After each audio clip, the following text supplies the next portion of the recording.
ಎಲ್ಲರಿಗೂ ನಮಸ್ಕಾರ. ಈ ಕನ್ಯಾ ರಾಶಿಯವರಿಗೆ ಇದು ಗೋಲ್ಡನ್ ಟೈಮ್. ಈ ಕನ್ಯಾ ರಾಶಿಯವರ ಗೋಲ್ಡನ್ ಟೈಮ್ ಹೇಗಿರುತ್ತೆ?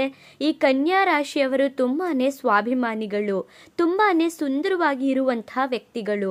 ಜೊತೆಗೆ ಈ ಕನ್ಯಾ ರಾಶಿಯವರಿಗೆ ದೂರದೃಷ್ಟಿ ಜಾಸ್ತಿ ಅಂತಾನೆ ಹೇಳ್ಬೋದು. ಒಬ್ಬ ವ್ಯಕ್ತಿಯವ್ರಿಗೆ ಮೋಸ ಮಾಡಬೇಕು ಅಂತ ಏನಾದರೂ ಮನಸ್ಸಲ್ಲಿ ಅನ್ಕೊಂಡಿದ್ರೆ ಆ ವ್ಯಕ್ತಿನ ಕಣ್ಣಿನಿಂದಲೇ ಅಳತೆ ಮಾಡಿ ಕಂಡುಹಿಡಿಯುವಂತಹ ಸಾಮರ್ಥ್ಯ ಇರೋದು ಈ ಕನ್ಯಾ ರಾಶಿಯವರಿಗೆ ಮಾತ್ರ. ಅಂತಹ ಕನ್ಯಾ ರಾಶಿಯವರಿಗೆ ಈ ಗುರು ಸಂಚಾರದಲ್ಲಿ ಯಾವೆಲ್ಲ ಫಲಾನುಫಲಗಳು ದೊರೆಯಲಿದೆ?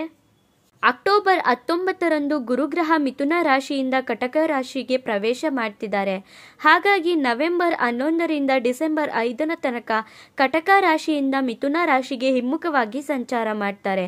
ಈ 22 ದಿನಗಳ ಕಾಲ ಈ ಕನ್ಯಾ ರಾಶಿಯವರಿಗೆ ಯಾವೆಲ್ಲ ಫಲಾನುಫಲಗಳು ಸಿಗುತ್ತೆ, ಯಾವೆಲ್ಲ ಶುಭ ಫಲಗಳು ದೊರೆಯಲಿದೆ, ಯಾವೆಲ್ಲ ಅಶುಭ ಫಲಗಳು ಬರಲಿದೆ, ಆ ಅಶುಭ ಫಲಗಳಿಗೆ ಪರಿಹಾರಗಳೇನು ಎಂಬುದರ ಬಗ್ಗೆ ಈ ವಿಡಿಯೋದಲ್ಲಿ ನಾನು ನಿಮಗೆ ಹೇಳ್ತಾ ಹೋಗ್ತೀನಿ, ಬನ್ನಿ.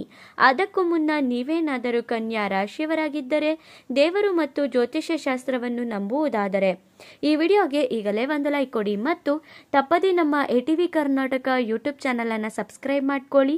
ಹಾಗೆ ಈ ವಿಡಿಯೋನ ಎಲ್ಲ ಕನ್ಯಾ ರಾಶಿಯವರಿಗೂ ಕೂಡ ಶೇರ್ ಮಾಡಿ. ನಿಮ್ಮ ಜೀವನದಲ್ಲಿ ಯಾವುದೇ ಸಮಸ್ಯೆ ಇದ್ದರೂ ಕೂಡ ಡಿಸ್ಪ್ಲೇ ಆಗ್ತಿರುವಂತಹ ಗುರೂಜಿ ನಂಬರ್ಗೆ ಕಾಲ್ ಮಾಡಿ.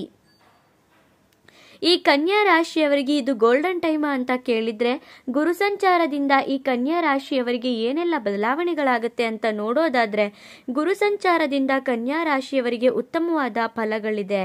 ನಿಮ್ಮ ಕೆಲಸಗಳಲ್ಲಿ ಇಷ್ಟು ದಿನ ಇದ್ದಂತಹ ಅಡೆತಡೆಗಳು ಇದ್ರೆ ಅವೆಲ್ಲವೂ ಕೂಡ ಸರಿ ಹೋಗುತ್ತೆ. ಈ ಗುರು ಸಂಚಾರ ಆಗ್ತಿರೋದ್ರಿಂದ ಈ 22 ದಿನಗಳ ಕಾಲ ಈ ಕನ್ಯಾ ರಾಶಿಯವರಿಗೆ ಬಹಳಾನೇ ಅದೃಷ್ಟ ಇರುತ್ತೆ. ಈ ರಾಶಿಯವರಿಗೆ ಏನಾದರೂ ನೀವು ಮಾಡುವಂತಹ ಕೆಲಸಗಳಲ್ಲೇನಾದರೂ ಅಡೆತಡೆಗಳಿದ್ರೆ, ವಿಘ್ನಗಳಿದ್ರೆ ಅವೆಲ್ಲವೂ ಕೂಡ ಸರಿ ಹೋಗುವಂತಹ ಕಾಲ ಇದಾಗಿರುತ್ತೆ. ಇದೆಲ್ಲವೂ ಕೂಡ ಈಸಿಯಾಗಿ ಸರಿ ಹೋಗುತ್ತೆ. ಯಾವುದೇ ರೀತಿಯ ವಿಘ್ನಗಳಿಲ್ಲದೆ ನಿಮ್ಮ ಅರ್ಧಕ್ಕೆ ನಿಂತು ಹೋಗಿರುವಂತಹ ಕೆಲಸಗಳು ಪ್ರಾರಂಭವಾಗುತ್ತೆ.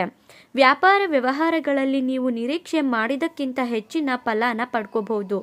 ನೀವು ಮಾಡುವಂತಹ ವ್ಯಾಪಾರ ವ್ಯವಹಾರಗಳಲ್ಲಿ ಏನೇ ಒಂದು ಕೆಲಸ ಮಾಡಿದ್ರೂ ಕೂಡ, ಏನೇ ಒಂದು ಊಹೆ ಮಾಡಿದ್ರೂ ಕೂಡ, ನಿರೀಕ್ಷೆ ಮಾಡಿದ್ರೂ ಕೂಡ ಅದಕ್ಕಿಂತ ಹೆಚ್ಚಿನದಾಗಿ ಲಾಭನ ನೀವು ಪಡ್ಕೊಳ್ತೀರಾ. ನಿಮ್ಮ ವ್ಯಾಪಾರ ವಿಸ್ತರಣೆ ಮಾಡ್ಕೊಳ್ಳೋದು, ನಿಮ್ಮ ವ್ಯವಹಾರನ ದೊಡ್ಡದು ಮಾಡ್ಕೊಳ್ಳೋದು, ಹಾಗೇನೆ ಬೇರೆ ಕಡೆ ಬ್ರಾಂಚಸ್ ಓಪನ್ ಮಾಡೋದು, ಈ ರೀತಿಯಾಗಿ ನೀವು ಒಳ್ಳೆಯ ರೀತಿಯಾದಂತಹ ಲಾಭನ ಹೆಚ್ಚಿನದಾಗಿ ಪಡ್ಕೊಳ್ಬಹುದು. ನಿಮ್ಮ ಕಡಿಮೆ ಪ್ರಯತ್ನದಿಂದಲೂ ಕೂಡ ಹೆಚ್ಚಿನ ಫಲನ ನೀವು ಎಕ್ಸ್ಪೆಕ್ಟ್ ಮಾಡಬಹುದು. ನೀವು ಈ ಸಮಯದಲ್ಲಿ ಸ್ವಲ್ಪ ಎಫರ್ಟ್ ಆಗಿ ಕೆಲಸ ಮಾಡಿದ್ರೂ ಕೂಡ ಸಾಕು, ಅದರಲ್ಲಿ ನೀವು ಹೆಚ್ಚಿನ ಲಾಭನ ನಿರೀಕ್ಷೆ ಮಾಡಬಹುದು, ಎಕ್ಸ್ಪೆಕ್ಟ್ ಮಾಡಬಹುದು.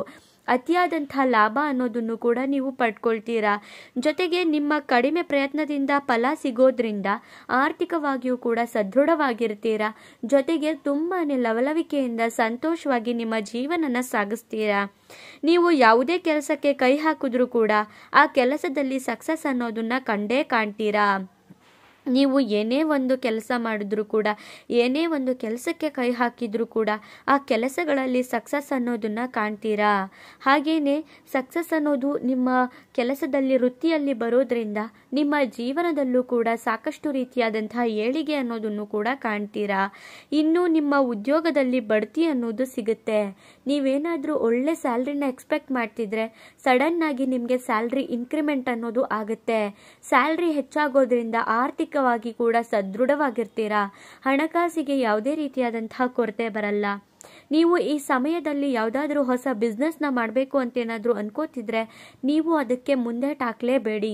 ಖಂಡಿತವಾಗಿಯೂ ಕೂಡ ಈ 22 ದಿನಗಳಲ್ಲಿ ಎಫರ್ಟ್ ಹಾಕಿ ಆ ಕೆಲಸನ ಶುರು ಮಾಡಿ.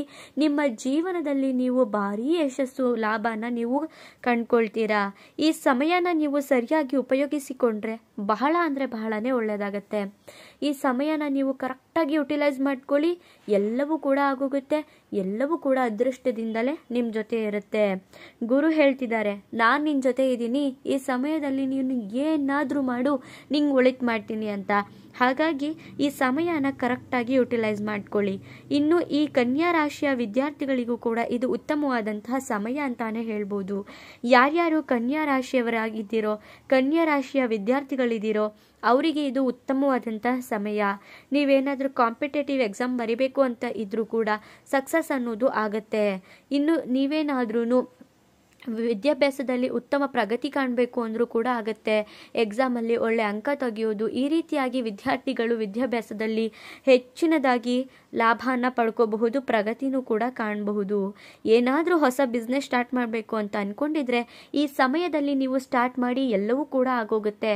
ಸುಸೂತ್ರವಾಗಿ ಆ ಬಿಸ್ನೆಸ್ ಅನ್ನೋದು ಯಶಸ್ಸನ್ನು ತಂದುಕೊಡುತ್ತೆ.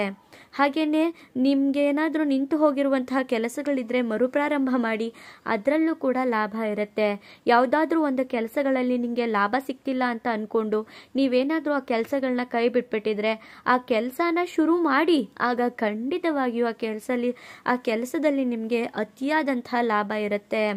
ಇನ್ನು ವ್ಯಾಪಾರ ವ್ಯವಹಾರಗಳನ್ನ ನೀವು ವಿಸ್ತರಣೆ ಮಾಡ್ಕೊಳ್ಬಹುದು.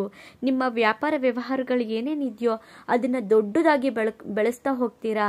ಈ ಸಮಯದಲ್ಲಿ ನೀವು ನಿಮ್ಮ ಬಿಸ್ನೆಸ್ನ ಹೇಗೆ ನಾನು ದೊಡ್ಡದು ಮಾಡ್ಕೋಬೇಕು, ಬಿಸ್ನೆಸ್ಸಲ್ಲಿ ಹೇಗೆ ನಾನು ಇಂಪ್ರೂವ್ ಆಗಬೇಕು ಅಂತ ಏನಾದರೂ ಪರ್ಫೆಕ್ಟಾಗಿ ಪ್ಲ್ಯಾನ್ ಮಾಡಿಕೊಂಡು ಕೆಲಸನ ಮಾಡಿದ್ರೆ ಸಾಕಷ್ಟು ರೀತಿಯಾದಂತಹ ಸಕ್ಸಸ್ ಸಿಗುತ್ತೆ. ಇನ್ನು ನಿಮ್ಮ ಕುಟುಂಬದಲ್ಲಿ ತುಂಬ ಸಂತೋಷ, ನೆಮ್ಮದಿ ಅನ್ನೋದು ಇರುತ್ತೆ.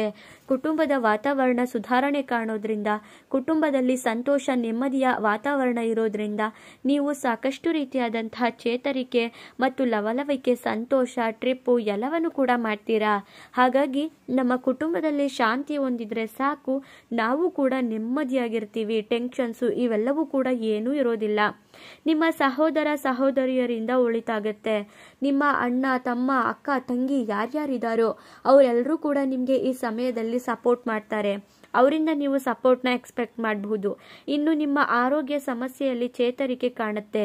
ನಿಮ್ಗೇನಾದರೂ ತುಂಬ ದಿನಗಳಿಂದ, ತುಂಬ ವರ್ಷಗಳಿಂದ ನಿಮ್ಮ ಆರೋಗ್ಯದಲ್ಲಿ ಏನಾದರೂ ವ್ಯತ್ಯಾಸಗಳಿದ್ರೆ, ಆರೋಗ್ಯದಲ್ಲಿ ಏರುಪೇರಾಗ್ತಿದ್ರೆ ಈ ಸಮಯದಲ್ಲಿ ಆರೋಗ್ಯ ಕೂಡ ಉತ್ತಮವಾಗಿರುತ್ತೆ. ಆರೋಗ್ಯದಲ್ಲೂ ಕೂಡ ನೀವು ಚೇತರಿಕೆನ ಕಾಣ್ತೀರಾ. ಹಾಗೆಯೇ ನೋಡಿದ್ರಲ್ಲ, ಈ ಕನ್ಯಾ ರಾಶಿಯವರಿಗೆ ಇದು ಗೋಲ್ಡನ್ ಟೈಮ್. ಈ ಟೈಮ್ನ ನೀವು ಯೂಸ್ ಮಾಡ್ಕೊಳ್ಳಿ. ಇನ್ನು ಇಷ್ಟೆಲ್ಲ ಲಾಭನ ಪಡೆದ್ರೂ ಕೂಡ ನಷ್ಟ ಏನಾದರೂ ಇದೆಯಾ ಅಂದರೆ ಏನೂ ಇರೋದಿಲ್ಲ. ಆದರೆ ಹಣ ಬರ್ತಿದೆ ಅಂತ ಯಾವುದೇ ಕಾರಣಕ್ಕೂ ಕೂಡ ಅತಿಯಾಗಿ ಖರ್ಚನ್ನ ಮಾಡೋಕ್ಕೆ ಹೋಗಬೇಡಿ. ಹಾಗೆಯೇ ನಿಮ್ಮ ಫಲನ ಇನ್ನೂ ಜಾಸ್ತಿ ಮಾಡ್ಕೋಬೇಕು ಅಂದರೆ ಏನೇನು ಮಾಡಬೇಕು ಅಂತ ನೋಡೋದಾದರೆ, ಪ್ರತಿನಿತ್ಯ ನೀವು ಗುರುವಿನ ಧ್ಯಾನ ಮಾಡಿ. ಹಾಗೆಯೇ ಪ್ರತಿ ಗುರುವಾರ ಕಡಲೆಕಾಳನ್ನು ಪ್ರಸಾದ ಮಾಡಿಕೊಂಡು ನೀವೇ ಸೇವಿಸ್ಕೊಳ್ಳಿ. ಇಲ್ಲ ಕಡಲೆಕಾಳನ್ನು ದಾನ ಮಾಡಿ. ಗುರುವಿನ ದೇವಾಲಯಕ್ಕೆ ಹೋಗಿ, ಆಗ ಖಂಡಿತವಾಗಿಯೂ ಕೂಡ ಗುರುವಿನ ಸಂಪೂರ್ಣ ಬಲ ಅನ್ನೋದು ನಿಮ್ಮ ಮೇಲೆ ಇರುತ್ತೆ. ನೋಡಿದ್ರಲ್ಲ, ಈ ಕನ್ಯಾ ರಾಶಿಯವರಿಗೆ ಈ ಗುರು ಸಂಚಾರದಿಂದ ಯಾವೆಲ್ಲ ಫಲಾನುಫಲಗಳಿದೆ ಅಂತ. ನಿಮ್ಮದು ಕೂಡ ಕನ್ಯಾ ರಾಶಿನ? ಹಾಗಿದ್ರೆ ತಪ್ಪದೇ ಈಗಲೇ ನಿಮ್ಮ ಇಷ್ಟ ದೇವರ ಹೆಸರ ಜೊತೆಗೆ ಓಂ ಗುರು ರಾಘವೇಂದ್ರ ಸ್ವಾಮಿಯೇ ನಮಃ ಅಂತ ಕಮೆಂಟ್ ಮಾಡಿ. ಮುಂದಿನ ಹೊಸ ವಿಡಿಯೋಗಳಲ್ಲಿ ಸಿಗ್ತೀನಿ. ಅಲ್ಲಿವರೆಗೂ ನೋಡ್ತಾ ಇರಿ ನಮ್ಮ ಚಾನಲ್. ಧನ್ಯವಾದಗಳು.